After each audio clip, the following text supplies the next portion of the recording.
Let me tell you about my friend Robert. We grew up together, went to school together, and stayed friends for over 50 years. Robert was one of the sharpest, funniest, most alive people I ever knew. He could tell a joke that would have the whole room crying with laughter. He remembered every birthday, every anniversary, every detail about the people he loved. 3 years ago, Robert's family convinced him to move into a nursing home. He had a small fall in his kitchen. Nothing serious. A few bruises. But his children panicked. They said he couldn't live alone anymore. They said it was for his safety. They said it was the responsible thing to do. Robert didn't want to go. I remember the look in his eyes when he told me. It wasn't fear exactly. It was something worse. It was defeat, like the fight had gone out of him before he even walked through those doors. I visited him 3 months after he moved in. The man I saw was not the Robert I knew. He had lost weight. His eyes were dull. He barely spoke. When I tried to make him laugh with our old jokes, he just stared at me like he didn't understand. Robert died 8 months after entering that nursing home. 8 months. The doctors said it was pneumonia, but I don't believe that's what really killed him. What killed Robert was losing his purpose, his independence, his dignity. What killed him was giving up. I made a promise to myself that day: I will never move into a nursing home, no matter what. And today, I want to share with you the 6 hard truths I've learned about nursing homes that nobody talks about openly. These are things I've seen with my own eyes, heard from friends who lived it, and researched extensively. This is not about criticizing the people who work in these facilities. Many of them are wonderful, caring individuals doing their best in difficult circumstances. This is about the system itself and what it does to people like us. People who have lived full, independent lives and deserve better in their final years. The first hard truth about nursing homes is that the moment you walk through those doors, you stop being who you were and become a patient, a resident, a number on a chart. Think about who you are right now. You have a home filled with your memories, your photographs, your furniture that you picked out, your kitchen where you cook the foods you love. You have a routine that you've built over decades. You wake up when you want, you eat what you want, you watch what you want, you live by your own rules in your own space. Now imagine all of that gone, overnight. In a nursing home, you live in a small room that looks like every other room. The walls are bare or decorated with generic artwork chosen by someone else. Your belongings are reduced to what fits in a closet and a small dresser. The photographs of your grandchildren sit on a tiny nightstand next to a hospital-style bed. You don't choose when to wake up. The staff comes in early to check on you, to give you medications, to prepare you for breakfast. You don't choose what to eat. The menu is set by the facility, and while they might offer options, it's nothing like cooking your own meals or eating what you're craving. You don't choose who you spend time with. You're surrounded by strangers who are also struggling, also grieving their lost independence, also wondering how they ended up here. A friend of mine named Eleanor moved into a nursing home after her husband passed. She told me the hardest part wasn't the loss of her home. It was the loss of herself. She said, and I'll never forget her words, she said, "I used to be Eleanor, the woman who raised 4 children, who ran a business, who traveled the world. Now I'm just the lady in room 214 who needs help getting to the bathroom." That's what nursing homes do. They take everything that made you unique, everything that made you who you are, and they reduce you to a set of medical needs. You become your diagnoses, your diabetes, your arthritis, your heart condition. The person behind those conditions fades away. I've seen it happen too many times. Vibrant, independent people walk in and within months, sometimes weeks, they become shadows of themselves. Not because of their health conditions, but because they've lost the one thing that kept them going: their sense of self. The second hard truth is that nursing homes take away your freedom in ways you cannot imagine until you experience it. Freedom is something we take for granted until it's gone. The freedom to go for a walk when you feel like it. The freedom to have a snack at midnight if you're hungry. The freedom to stay up late watching an old movie. The freedom to visit a friend, to go shopping, to sit in your garden and watch the birds. In a nursing home, all of this disappears. Most facilities have strict schedules. Breakfast at this time, medications at this time, activities at this time, lunch at this time, Rest time, dinner time, lights out. Every day, the same routine, decided by someone else for someone else's convenience. Want to go outside for fresh air? You might need permission. You might need someone to accompany you. You might be told it's not safe, or it's too cold, or it's too hot, or it's not in the schedule. Want to have a glass of wine with dinner like you've done for 40 years? Many facilities don't allow alcohol. Your personal choice, your simple pleasure, denied because of policy. Want to stay in bed late because you didn't sleep well? Too bad. The morning routine must proceed. The staff has other residents to attend to. Your needs are part of a system, and the system cannot accommodate individual preferences. I spoke to a man named Harold, who spent 2 years in a nursing home before his family moved him out to live with his daughter. He told me the worst part was feeling like a prisoner. He said, "I fought in a war for freedom. I worked my whole life to build a life on my own terms. And in the end, I couldn't even decide when to take a shower." This loss of autonomy does something to the human spirit. We are not meant to be controlled like this. We are not meant to have every aspect of our lives dictated by others. When you take away someone's ability to make basic decisions, you take away their reason to care about anything. I've seen residents who stopped talking, stopped engaging, stopped trying, not because of dementia or physical illness, but because there was nothing left to fight for. Every decision was made for them. Every choice was taken away. So why bother having an opinion about anything? This is what I refuse to accept for myself. I would rather struggle at home, with all the risks that entails, than surrender my freedom to an institution, because without freedom, what is life really worth? The third hard truth may surprise you. You would think that being surrounded by people all day would prevent loneliness. You would think that living in a community with staff and other residents would provide companionship and connection. The reality is the opposite. Nursing homes are some of the loneliest places on earth.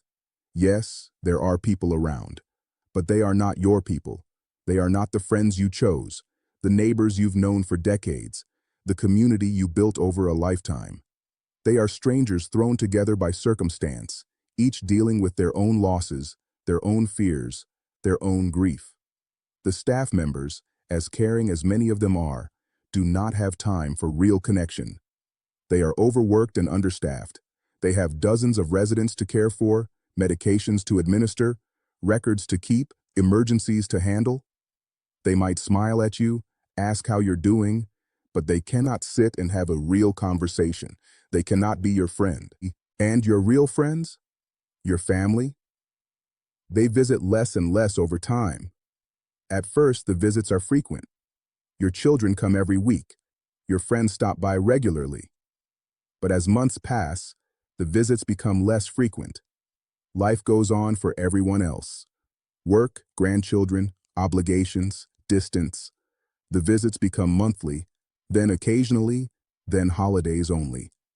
I've seen residents sitting by the window, watching the parking lot, waiting for a car they recognize, waiting for someone to come, waiting for hours, for days, for weeks, and nobody comes. A woman I knew named Martha told me she felt lonelier in the nursing home than she ever did living alone at home. At home, she said, she could call a friend. She could walk to the coffee shop and chat with the regulars. She could go to church and see people she knew. She was alone, but not lonely. In the nursing home, she was surrounded by people and utterly alone. This loneliness is not just emotionally painful, it's physically dangerous. Research shows that chronic loneliness is as harmful as smoking 15 cigarettes a day. It increases the risk of heart disease, stroke, dementia, and premature death. The isolation that nursing homes create is literally killing people. I refuse to let that be my story. I am building my connections now, strengthening my friendships, staying involved in my community. Because I know that these relationships are not just nice to have, they are essential for survival. The fourth hard truth is perhaps the most troubling of all. Nursing homes are supposed to keep you healthy and safe. That's the whole point, right? That's what families tell themselves when they make the difficult decision to place a loved one in a facility. But the evidence tells a different story. Studies have shown that many people experience a decline in health after moving to a nursing home, not an improvement. This decline is so common that researchers have a name for it: They call it transfer trauma or relocation stress syndrome. When an older person is moved from their familiar environment to an institutional setting, their body and mind react with stress. Confusion increases, appetite decreases, sleep becomes disrupted, depression sets in, the immune system weakens, falls become more common, not less. A study published in the Journal of the American Geriatric Society found that hospitalization rates and mortality rates actually increase in the months following nursing home admission. The very thing families hope to prevent by seeking professional care becomes more likely. Why does this happen? There are many factors. Infections spread easily in institutional settings. Despite best efforts at cleanliness, when you have many vulnerable people living in close quarters, illnesses pass from person to person. Flu, pneumonia, urinary tract infections, and now we've seen how devastating viral outbreaks can be in these facilities. Medications are often increased in nursing homes. Residents may be given sedatives to keep them calm, sleeping pills to keep them on schedule, and multiple drugs that interact in harmful ways. Over-medication is a serious problem in many facilities. Physical activity decreases dramatically. At home, you move around constantly, getting up to make tea, walking to the mailbox, doing light housework. In a nursing home, many of these activities are done for you.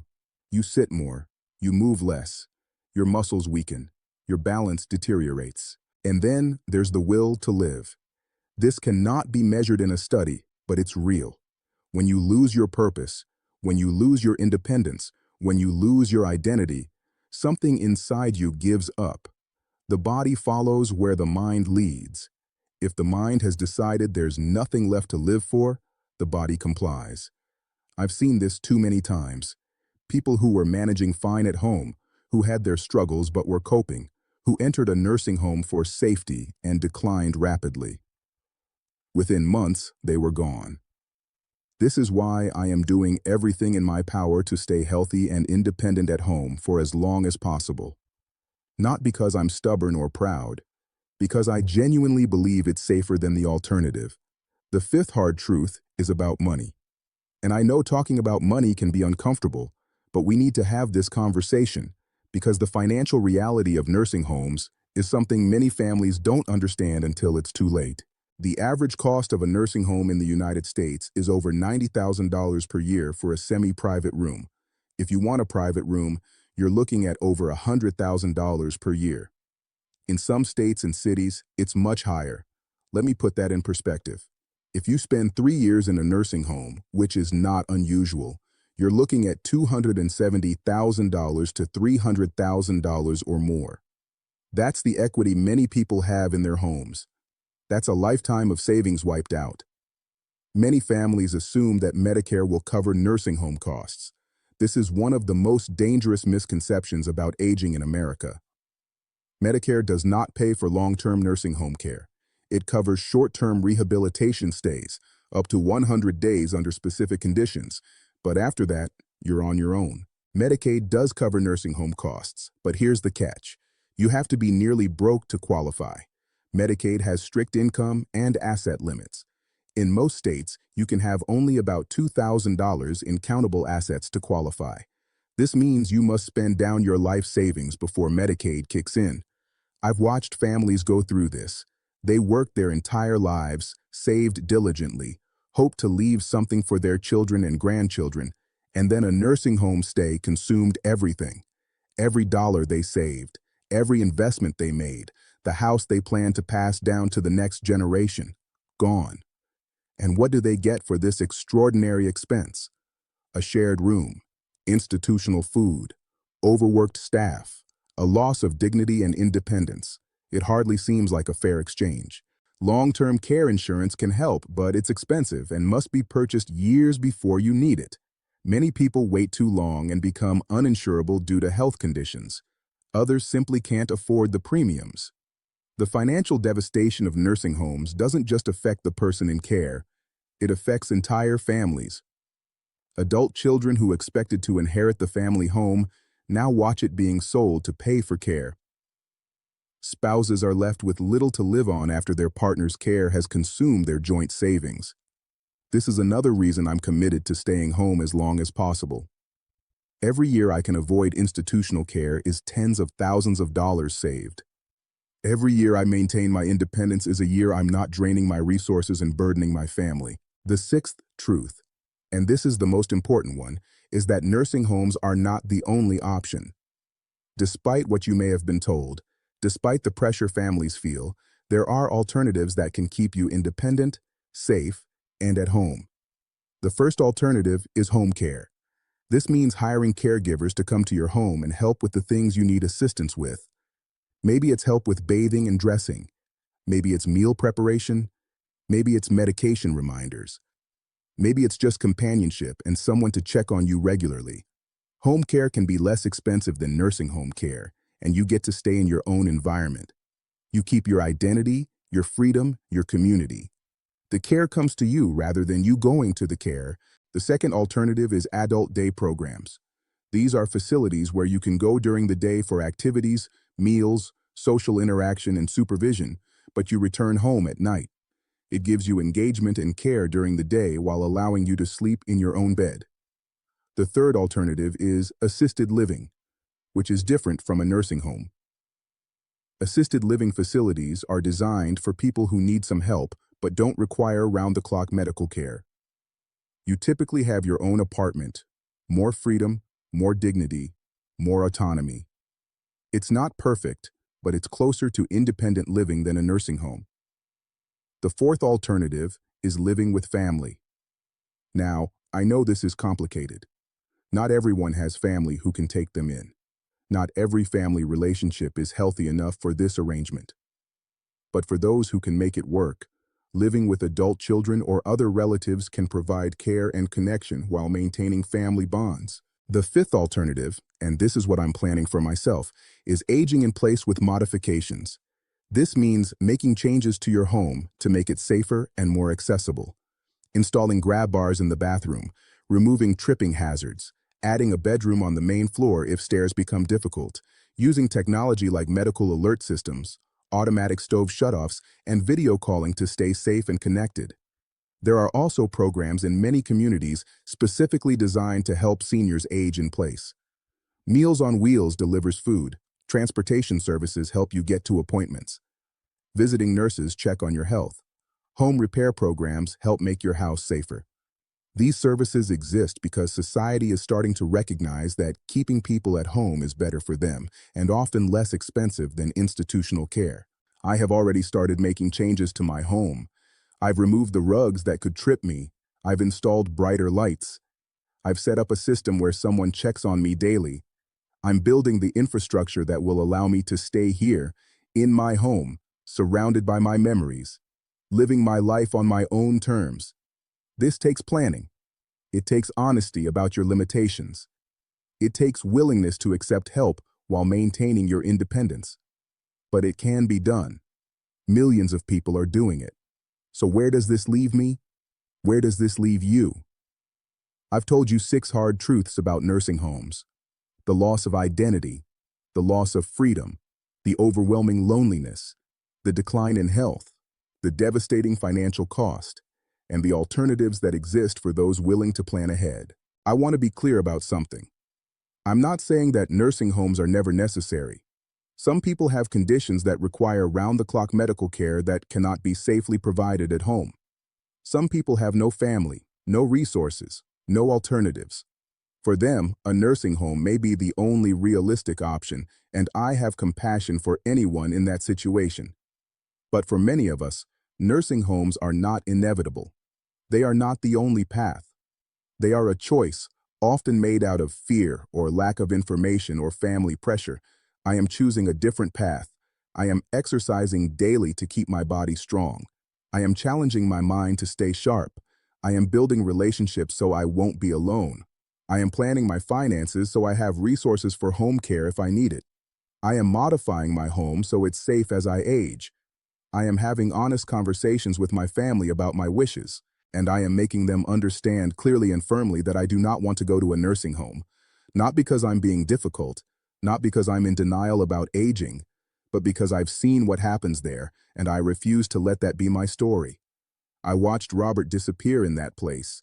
I watched the light go out of his eyes. I watched a man who lived with joy and purpose for 70 years fade away in 8 months because everything that made him who he was got stripped away. That's not how I want to go. I want to live in my home, with my memories, making my own choices, until the very end. Even if it's harder, even if it's riskier, even if I need help. Because at the end of life, what matters most is not how safe you were, it's how you lived. And I intend to live on my own terms until I take my last breath. Thank you for listening to me today. I know this was a heavy topic, and I know it might have brought up difficult feelings. Maybe you're facing these decisions right now, for yourself, or for someone you love. Maybe you're trying to figure out what the right thing to do is. I don't have all the answers. Every situation is different. Every family is different. Every person's needs are unique. But I hope I've given you something to think about. I hope I've opened your eyes to truths that are often hidden or glossed over. And I hope I've encouraged you to explore alternatives, to plan ahead, to make informed choices rather than default decisions. If you found this valuable, please share it with your family, especially your adult children. Share it with friends who are your age. These conversations need to happen while we're still healthy, still capable of making our own choices. Once a crisis hits, it's often too late to plan. If you're new to my channel, subscribe and stay with me. I share honest conversations about life after 70, the good and the hard, without sugarcoating anything. Because at our age, we've earned the right to hear the truth. Until next time, take care of yourself. Make plans, stay strong, and remember, your life is yours to live, on your own terms, for as long as you have breath in your body. I'll see you in the next one.